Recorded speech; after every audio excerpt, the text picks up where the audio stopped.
entrega de carnés de discapacidad será registrada en el Consejo de Participación Ciudadana y Control Social. Venezolana murió al intentar cruzar de forma irregular el río Carchi en la frontera entre Ecuador y Colombia. La mujer cayó al afluente donde fue arrastrada por la corriente. Lo asesinaron de un balazo en la cabeza y delante de su esposa tras robarle $1000 que retiró de un banco y que portaba en una mochila. El crimen se registró en Quito.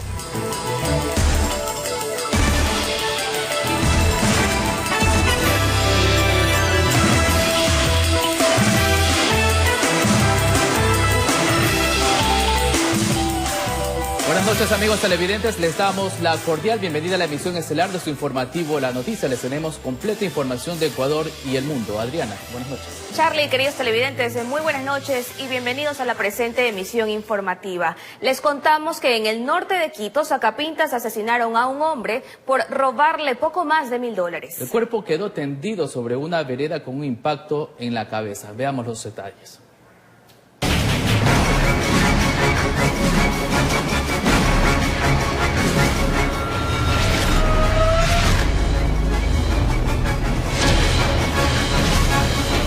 Resulta doloroso, cruel y triste que la vida de una persona para los sacapintas pueda valer $1190. Si escuchó bien, $1190. Esa cantidad retiró la esposa de la víctima de una agencia bancaria. Cuando se dirigían hasta su vehículo fueron interceptados por una motocicleta. Los delincuentes se apoderaron de la bolsa donde estaba la plata. A la reacción del fallecido, respondieron con un certero disparo a la altura de la cabeza. Al señor, el finadito, que quiso virarle a la moto. Quiso virarle, pero no avanzó a virar y se resbaló y hizo de caer ahí pleno ahí. Y ahí le pegaron el balazo. El hombre de 37 años de edad cayó malherido. Testigos del violento asalto llamaron a la ambulancia, pero todo fue inútil. Lamentablemente dejó de existir a los pocos minutos. La bala que impactó en la cabeza fue fulminante. Lamentamos que estos hechos se susciten en la ciudad. Hemos organizado el trabajo con todas las unidades policiales. De los presuntos responsables se sabe que fueron 2 sujetos que se movilizaban en una motocicleta. El robo con muerte se produjo a la altura de las avenidas Jorge Dron y José Arizaga, norte de la capital. No dejaremos en la impunidad estos hechos. En flagrancia, la policía organizó un mega operativo en busca de los sacapintas, pero como que la selva de cemento se convirtió en su mejor refugio. Unidades especiales también están trabajando en campo para ubicar a los criminales, que no tuvieron reparos en tirar del gatillo. Estamos justamente levantando algunos indicios importantes. Tenemos algunas evidencias digitales que estamos explotando. Los delincuentes se llevaron el dinero, pero lo más doloroso, se llevaron la vida de un padre de familia, esposo, hijo, hermano, que se encontró con la muerte a la vuelta de una agencia bancaria. En Quito informó Iván Casamen. Y 2 hombres fueron asesinados a tiros a la misma hora, pero en diferentes sectores de Guayaquil. En ambos casos, los asesinos se movilizaban en motocicletas. Peter Sánchez Ugalde, de 35 años, acudió al velorio de su suegro en la Floresta 2 y también lo terminaron velando horas después, tras ser atacado por sicarios en moto. Se parecía que fueran fuegos artificiales, ¿no? Pero a lo que es, vi que la gente corría para acá, salí a ver y era que le habían disparado al señor. Él había venido al velorio, él no vive por acá ya. Nosotros tenemos como indicios levantados 7 vainas en el sitio del suceso. Estos disparos impactan en el oído occiso, en sus áreas del tórax, en su área del cabeza. La Policía Nacional maneja la hipótesis de que el asesinato se dio por una retaliación. Parece que él ha tenido conocimiento de algunos hechos delictivos, entonces a raíz de esto empiezan las amenazas. A la misma hora, pero no en el mismo lugar, sino en la 42 y Augusto González, fue acribillado Richard Saltos Pincay, de 30 años. La víctima conducía un auto y a bordo varios familiares. Viajaba con niños, viajaba con personas adultas y en ese momento, cerca de su domicilio, abordan 2 motocicletas quienes interceptan este vehículo y realizan varios disparos. En este caso, el fallecido sí registra 2 detenciones por tenencia ilegal de armas. El jefe de muertes violentas de la DINASED, Esteban Pesantes, señala que los crímenes no guardan relación. En lo que va del año, en Guayaquil se han registrado 151 asesinatos. La mayoría de los casos han ocurrido en los distritos Sur, Esteros y Nueva Prosperina. En comparación al 2019, existen 32 casos más, pese al actual estado de emergencia. Por el estado de excepción no disminuyeron las muertes violentas. El hecho de mantener con una mascarilla, de tenerse su rostro cubierto, pues también les ha facilitado bastante a los delincuentes. Informó Jorge Salazar. Y una pareja de esposos fue encontrada sin vida. Según la autopsia, la causa del deceso sería intoxicación por monóxido de carbono. Por testimonios de familiares entregados a los agentes de la DINASED, los esposos se encerraron en el dormitorio a descansar para aplacar el frío de la noche capitalina. Encendieron carbón. Al parecer nunca se imaginaron que la muerte se acostó con ellos. En el lugar pudimos encontrar que se encontraba una olla con carbón. Presumimos que esta puede ser la causa de la muerte. Agentes de la DINASED encontraron los cuerpos al interior del dormitorio. Los cadáveres no presentaban huellas de violencia. Uno de los hijos fue quien solicitó ayuda al ver que no salían de la habitación y tampoco respondían. Constituidos en el lugar de los hechos, pudimos verificar que se encontraba una pareja en posición de cúbito dorsal. El gestor de riesgos de la Universidad Central, Cristian Rivera, explicó que el saumerio, palo santo o encender fuego no es recomendable, peor en espacios cerrados. La candela consume el oxígeno y lo transforma en monóxido de carbono y las personas quedan atrapadas en lo que se conoce como la muerte dulce. Nada que genere combustión, que haya fuego, porque el fuego, para que pueda estar presente o subsista, debe tener oxígeno. Entonces se nutre del oxígeno que debe consumir el ser humano y eso lo transforma en monóxido de carbono. Que la candela tiene las mismas características y consecuencias mortales que genera un calefón. Si buscan aplacar el frío capitalino, es mejor hacerlo en un espacio abierto donde haya ventilación. Según Rivera, la persona intoxicada con monóxido de carbono tiene 4 minutos para recibir ayuda. Asimilamos el monóxido de carbono, dolor de cabeza, somnolencia y te mueres. El examen de protocolo de autopsia reveló que los esposos de 35 y 34 años de edad murieron aparentemente por intoxicación. Luego de la autopsia respectiva en medicina legal, se pudo establecer que la pareja había fallecido por inhalación de monóxido de carbono. En Quito informó Iván Casamen. Detienen a parte de una agrupación delictiva que se había convertido en el temor de diversos locales comerciales en el cantón El Empalme, en la provincia del Guayas. La mayoría de los robos fueron captados en videos y los sujetos eran expertos en llevarse hasta las cajas registradoras. Desde febrero hasta julio, 10 negocios, entre asaderos, despensas, mini markets y gasolineras, fueron blanco de la banda de alias Saén. Se movilizaban en motocicletas y así sorprendían a sus víctimas. Se les llevaban desde teléfonos celulares, dinero de los bolsillos y la especialidad de ellos, salir corriendo con la caja registradora con todos los billetes y monedas.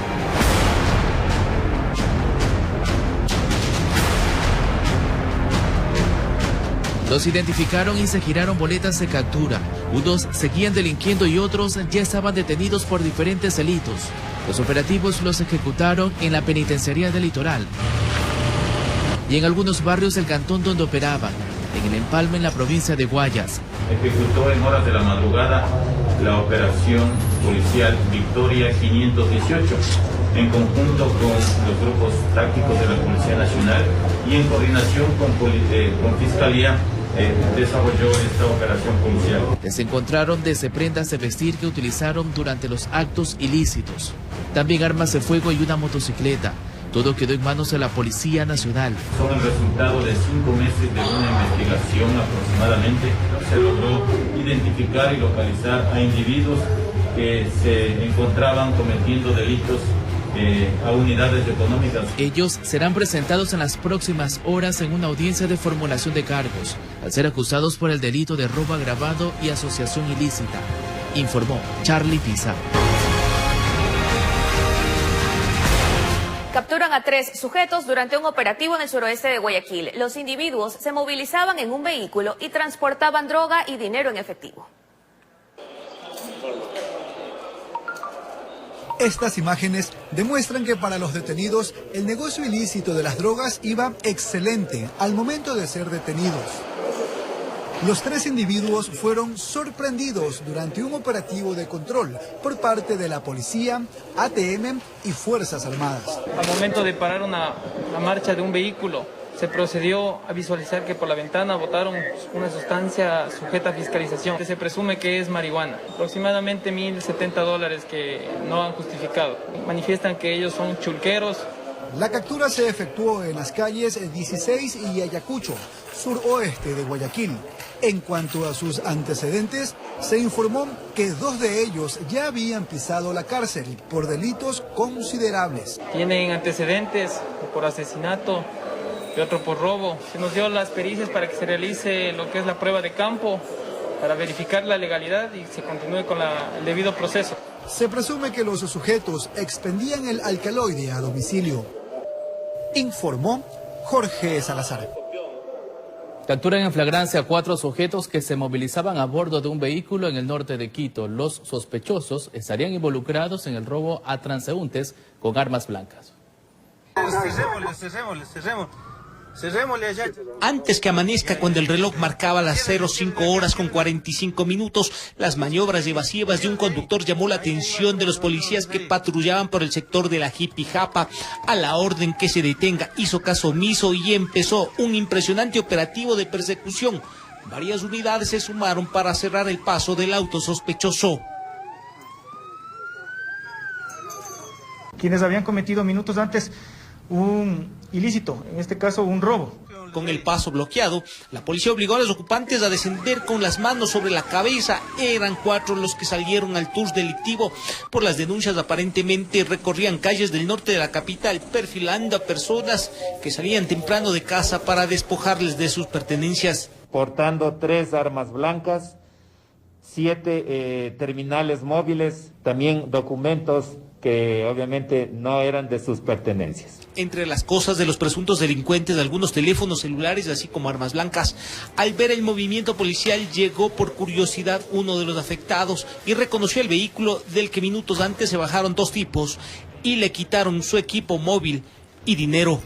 Una presunta banda realizando eventos de delitos de acción pública. La policía indicó que existen varias denuncias de personas que han sido afectadas por esta modalidad de robo, por las características entregadas por las personas abordadas por los detenidos. Se trataría del mismo vehículo y los mismos amigos que madrugaban a meterle mano a bolsillo ajeno. Se presume que debe haber más integrantes, por lo que casi siempre los denunciantes indicaban que eran 2, 3 ciudadanos, inclusive hasta una fémina. Como que los sospechosos eran expertos en conseguir dinero rápido y circular a altas velocidades.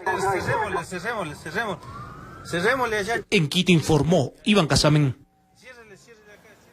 También le contamos que una ciudadana venezolana falleció al caer a un río cuando intentaba cruzar uno de los pasos informales que une a Ecuador con Colombia. Bomberos de la localidad colombiana de Ipiales lograron rescatar el cuerpo de la infortunada mujer.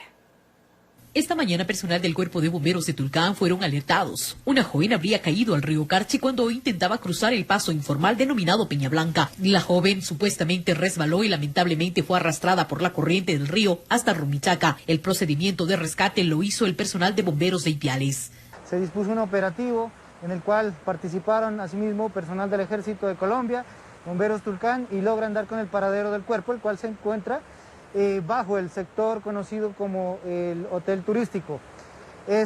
Sobre el lado colombiano se solicita el apoyo. Hemos en este momento ya ubicado el cuerpo y va a ser rescatado y llevado hasta el sector de Rumichaca, donde las autoridades competentes harán los respectivos trámites. La joven sería aparentemente de nacionalidad venezolana, no poseía documentación, razón por la que fue entregada al CTI de Colombia sin registro. Se espera que alguien logre reconocer el cadáver y pueda retirarle de medicina legal. Llegado al lugar se constató pues que la persona era de sexo femenino, había caído hacia unos 200 metros río arriba del hotel complejo turístico Rumichaca y quedó en el sector del Salado. en unas piedras. Hasta el momento se han realizado varios rescates con vida, sobre todo de extranjeros. Sí, estamos nuevamente en este sector realizando este tipo de rescates porque se están presentando de manera frecuente. Ya son varios los casos. Debemos de evitar cruzar por el río, sea persona de aquí ecuatoriana, colombiano, venezolano, todo el mundo tiene que evitar estos pasos.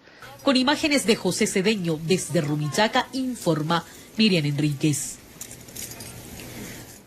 22 horas con 15 minutos y cambiamos de tema. Se ratificó la prisión preventiva para Noé Salcedo en la audiencia de vinculación que se llevó a cabo en Huaquillas, provincia del Oro. 3 personas más fueron vinculadas al proceso y entre ellas su hermano Daniel Salcedo, y se ordenó enajenar bienes como vehículos e inmuebles y movilizar también $1.700.000 de sus cuentas.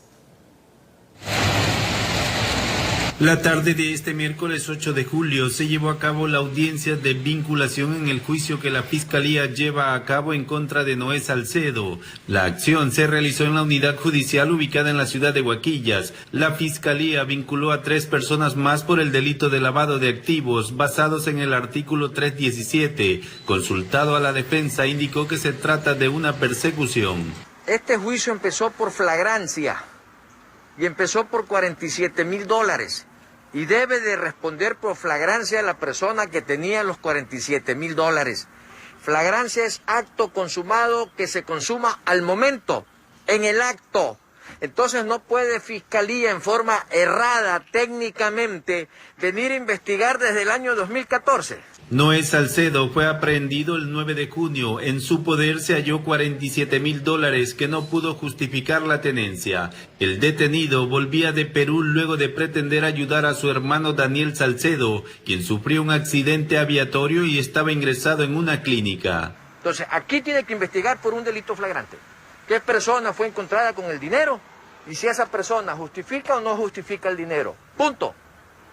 Pero no vas a tener tú un grupo empresarial que ha manejado tanto dinero para justamente venir a utilizar solo $47.000 en un día. Además, en la audiencia se dictó inmovilizar $1.700.000 que mantenían en sus cuentas y la incautación de vehículos e inmuebles. ¿Cuáles son esas personas y esas empresas que están siendo está el señor San Lucas, un señor Sánchez y el señor Daniel Salcedo, que entiendo es la persona que está todavía en estado de coma en la ciudad de Guayaquil. Y ahí es un grupo de empresas, ya ahí sí tú te entraste al detalle. ¿Esas empresas qué tienen que ver los hermanos Salcedo?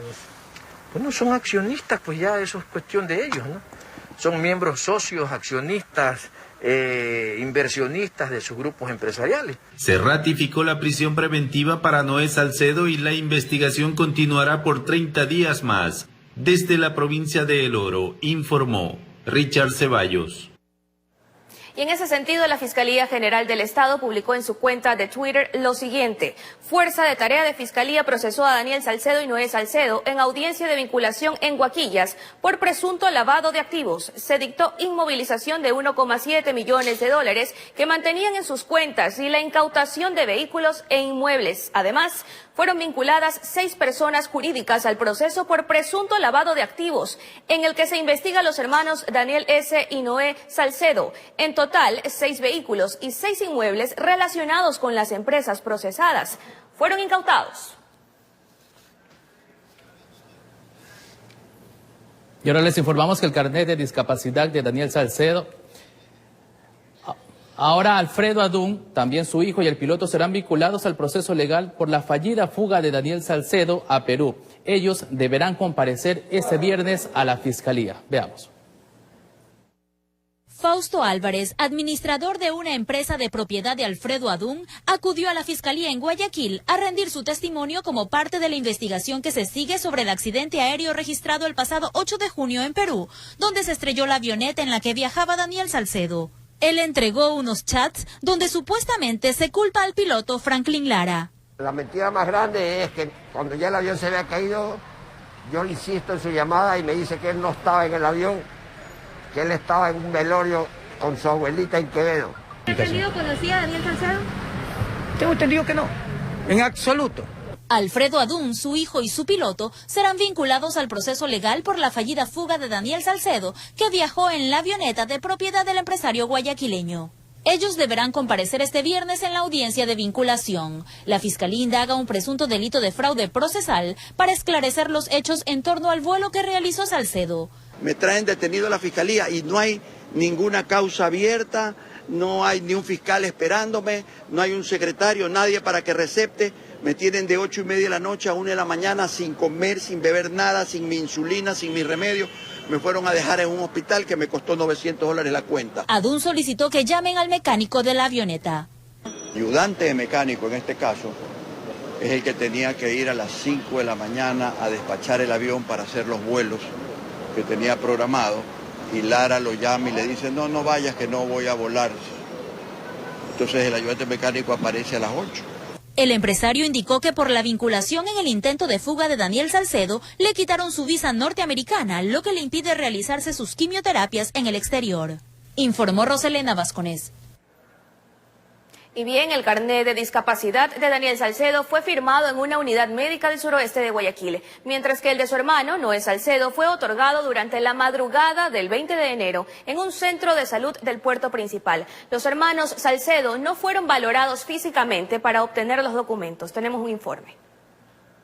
Quien asegura que Daniel Salcedo no recibió el diagnóstico de forma física previo a la entrega del carnet de discapacidad fue el abogado de la médico que firmó el documento.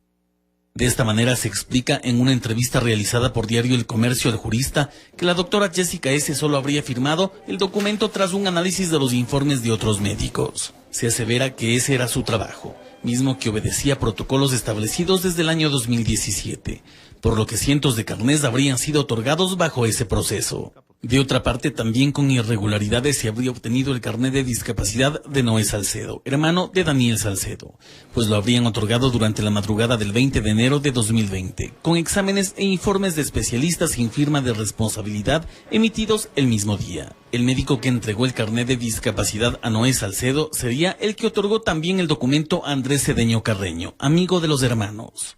Tanto Daniel Salcedo, que en documentos tiene el 41% de discapacidad auditiva, Noé Salcedo 42% de discapacidad física visual y su amigo Andrés Cedeño Carreño se beneficiaron de la exoneración de impuestos por su condición de personas con discapacidad.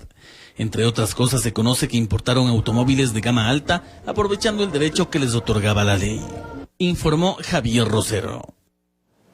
Y una veeduría técnica para investigar los presuntos actos de corrupción en la entrega de carnets de discapacidad será registrada en el Consejo de Participación Ciudadana y Control Social. Será este 9 de julio que se llevará adelante la inscripción ante el Consejo de Participación Ciudadana y Control Social de la veeduría técnica especializada para la entrega de carnets de discapacidad. Aunque formalmente se conformará este día, su trabajo, indicó su vocero, ya está en marcha. La veeduría, que tiene por objeto justamente vigilar el proceso de calificación a partir del año 2013. El cronograma de trabajo, se confirmó, será presentado más adelante. Sin embargo, adelantaron que a quienes primero se investigará son aquellos que, valiéndose de carnet de discapacidad, importaron vehículos de alta gama. Y podríamos empezar por ahí, un segmento mucho más pequeño, con el fin de que la ciudadanía tenga transparencia del registro de discapacidades, donde estamos todas las personas que accedemos a estos derechos. En este mismo marco, en los últimos días ha salpicado a más de un político personaje público el escándalo de que mediante carnets de discapacidad personales fueron beneficiados sus titulares. El presidente del Consejo de Participación Ciudadana y Control Social, Cristian Cruz, es uno de ellos, mismo que desmintió el uso fraudulento de su documento. Después de varios meses de gestiones, mi carnet de discapacidad fue legalmente otorgado por el CONADIS hace 11 años, en el 2009. Cruz tiene el 81% de discapacidad visual y auditiva, según él, debido a que en base a la normativa y documento español de valoración de las situaciones de minusvalía que aplicaba el CONADIS, rigió ese porcentaje. Cabe señalar que estas normas establecidas convencionalmente para evaluar el grado de discapacidad son diferentes a las que se usa actualmente el Ministerio de Salud Pública del Ecuador. Dentro del contexto, el asambleísta Israel Cruz también justificó el pasado martes el ser beneficiado de un carnet de discapacidad. Hemos sacado en el 2013, hay otro compañero que ha sacado en el 2008, y en la cuna de la corrupción está en las provincias de Pichincha y supuestamente en Guayas. Quien se ha comprometido también a trabajar junto con las organizaciones sociales para vigilar que no se sigan vulnerando los derechos de las personas con discapacidad es la Defensoría del Pueblo. Aseguran que es deber del Estado el garantizar que las normas en beneficio de este sector sean cumplidas. Informó Javier Rosero.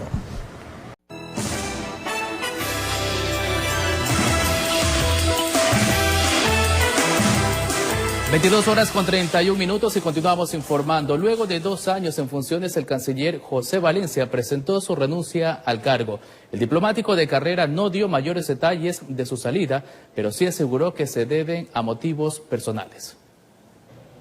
Todo era un rumor hasta que se confirmó. Y sí, hay más cambios en el gobierno del presidente Moreno, pues tras 2 años en el cargo, el canciller José Valencia presentó su renuncia este 8 de julio. El propósito de este encuentro con ustedes es despedirme al término de mis funciones como ministro de Relaciones Exteriores. Durante la rueda de prensa virtual, Valencia no supo dar mayores detalles sobre la dimisión a su cargo. Mi renuncia, el pedido al señor presidente que disponga de mi cargo obedece a una razón enteramente personal. Tengo la percepción, la sensación que he cumplido ya con la tarea que debía cumplir. Y aunque no dio más detalles, Valencia confirmó que se mantendrá en el servicio exterior. La continuación de mi carrera diplomática me llevará a servir al país en el exterior. Una vez más me va a tener que disculpar que en este momento no le pueda decir exactamente en dónde será aquello, porque también espero yo el anuncio oficial del señor presidente. José Valencia fue designado como canciller en 2018, luego de la salida de María Fernanda Espinosa. La dimisión del funcionario es la tercera baja del gobierno en las últimas horas, informó Marilyn Jaramillo. Con un 85% de indecisión y un 57% de electores que no acudirían a las urnas de no ser obligatorio, los ecuatorianos se alistan para los comicios de 2021. La encuestadora Cedatos resalta la posible participación del ex vicepresidente Otto Sonnenholzner. Al Centro de Estudios y Datos Cedatos le llama la atención que a 7 meses de las próximas elecciones presidenciales es la primera vez que la indecisión de los ecuatorianos llega al 85%. Al ser consultados, esta fue su respuesta. Menciona al candidato que siempre se ha manifestado como tal, que es el señor Guillermo Lasso, el coronel Lucio Gutiérrez. O se espera a lo mejor que haya un candidato del indigenado, un candidato de movimientos como Democracia Sí, de Fuerza Compromiso Social. La encuestadora da cuenta que 30 de cada 100 personas manifiesta su simpatía hacia un partido o movimiento político. Si el total de partidos llega a tener un 30% de aprobación, un partido solo o un movimiento solo, pues no es muy fuerte. Asimismo, un 57% de los electores sostiene que de no ser obligatorio el voto, no acudiría a las urnas. En medio de estas cifras no se descarta la participación del hasta este martes vicepresidente Otto Sonnenholzner, que al parecer salió con pie derecho. Llegó a tener pues 48, 49% de aprobación a la gestión que realizaba en el caso pandemia. El docente Felipe Burbano de Lara no descarta esa posibilidad de que la foto de Sonnenholzner esté en la papeleta electoral. Y me imagino que por eso él renuncia, porque sus datos están bien, la gente confía y cree en Sonnenholzner, ha visto su actuación en el difícil manejo de la crisis sanitaria. Esto mientras las alianzas empiezan a madurar en Fuerza Compromiso Social, que junto a 7 organizaciones y colectivos ciudadanos crean Unión por la Esperanza. Es hora de que todos juntos, con unidad, con profundo amor a la patria y sobre todo con profunda convicción de tener un solo objetivo, que es ganar las elecciones. Informó Héctor Romero. El ministro de Finanzas, Richard Martínez, asegura que el Estado afrontará la deuda que tiene con el Instituto Ecuatoriano de Seguridad Social, asegurando que están garantizadas las pensiones jubilares. Sin embargo, no estableció ninguna fecha de pago. Por otra parte, movimientos sociales analizan acciones para exigir al gobierno respuestas. Fue una carta enviada por el presidente del Consejo Directivo del IES, Jorge Watted, al ministro de Finanzas, Richard Martínez, la que advierte sobre el riesgo de iliquidez para afrontar las pensiones jubilares a partir del mes de agosto, si es que el Estado no cumple con los pagos del 40% de contribución. Esto, a decir del ministro Martínez, no pasará. Así lo explicó en una entrevista radial.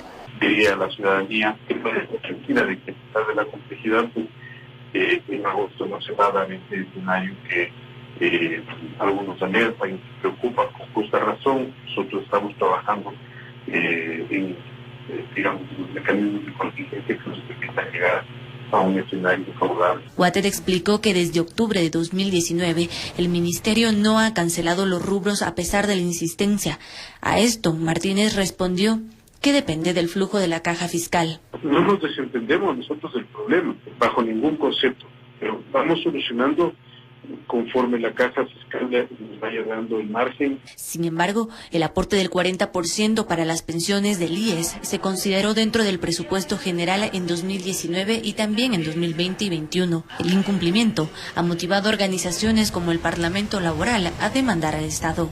Hemos planteado la demanda de incumplimiento a la Corte Constitucional, pero también hemos presentado una denuncia a la Fiscalía General del Estado en perspectiva también de que se ejerza el control de cumplimiento de la sentencia dictada por este alto organismo. Nadie está por encima de la ley. Advierten movilizaciones y otras acciones, pues reclaman al gobierno hacerse cargo de la deuda. Que no podemos permitir que irresponsabilidades de gobiernos anteriores y este último tengamos que asumir los afiliados y más aún todavía los jubilados. Estos últimos 9 meses, el IES ha solventado el pago de pensiones a través de operaciones de reinversión.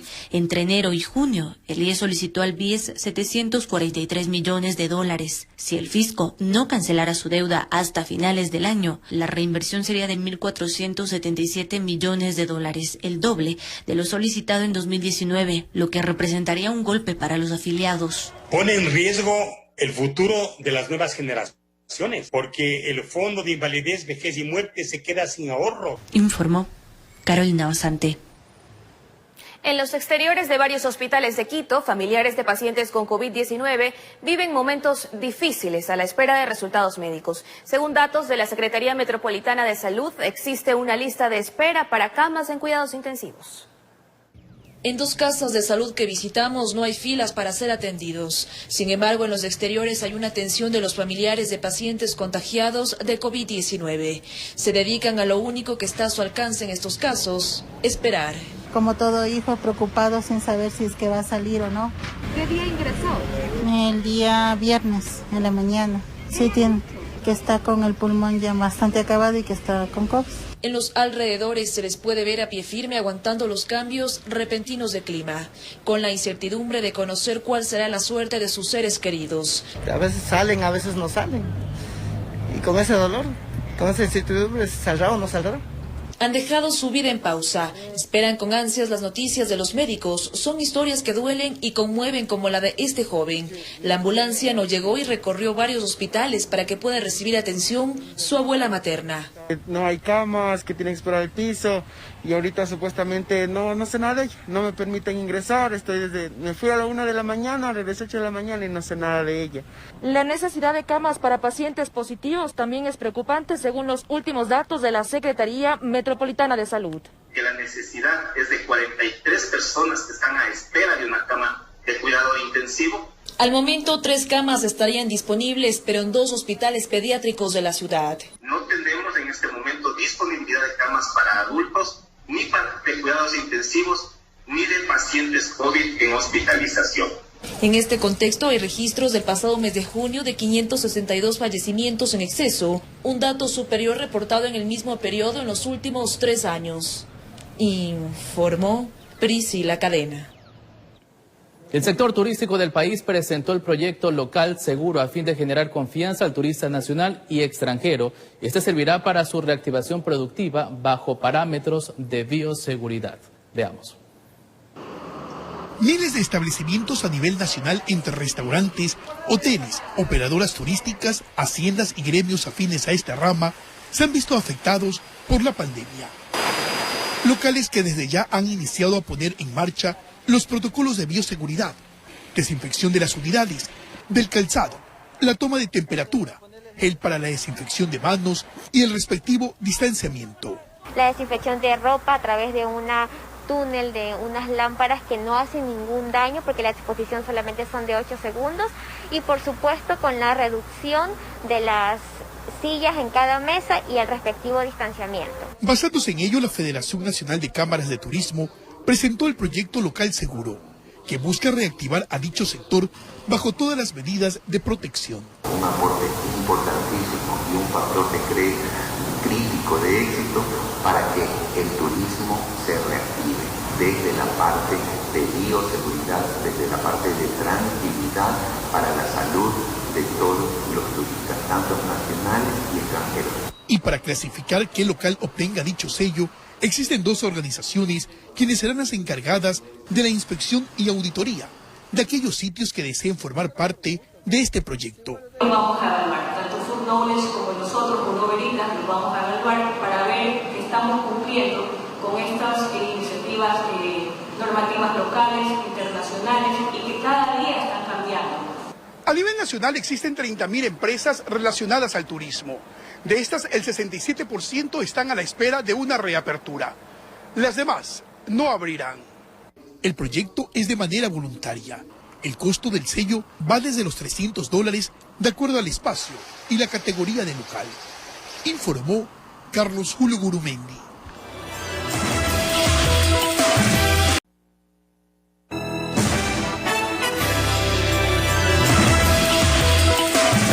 Con 47 minutos y continuamos. La alcaldesa del puerto principal, Cintia Viteri, puso en marcha el nuevo plan habitacional que estará ubicado en la vía Guayaquil-Salinas. Este tipo de vivienda será de acceso popular y con cuotas que van desde los $116 mensuales. Es parte de sus propuestas de reactivación económica para Guayaquil, además de la ayuda social que se otorga a quienes podrán tener la posibilidad de acceder a una vivienda propia, pero a precios populares. Ahora empezamos con un nuevo sector, también vía la costa, un sector que se llama denominado la Ciudadela Los Geranios.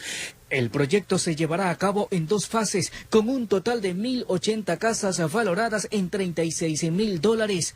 Lo más interesante del caso es que las cuotas, según lo anunciado por la alcaldesa, serán de apenas $116. La vivienda estará dentro de una ciudadela, es decir, esto tendrá garita, tendrá áreas verdes, tendrá piscina, tendrá centros de recreación para niños, tendrá donde patinen, es un sitio seguro. Esto es parte de los anuncios que realizó la funcionaria durante su enlace radial de cada miércoles. Allí detalló que en lo posterior se procederá con otro plan habitacional con viviendas de hasta $46.000. Las cuotas son pagables, en vez de que una familia pague en alquiler, puede pagar ya por su casa. Esto significa reactivar la economía en la ciudad de Guayaquil. La construcción es la que compra vidrio, cemento, hierro, y todo esto es activar la economía en el país. En los próximos días se habilitará una página de internet para que la ciudadanía se inscriba a través de la web. No tienen que ir a ningún lado, se tienen que inscribir por línea y por línea recibirán las notificaciones, es decir, a través de internet. Informó José Mora. Así es, así finalizamos la emisión estelar. Mañana tenemos más noticias. ¿A qué hora, Adriana? Gracias por habernos acompañado. Recuerde sintonizar los informativos de RTS a partir de las 5:45 de la mañana. Un fuerte abrazo para todos. Buenas noches.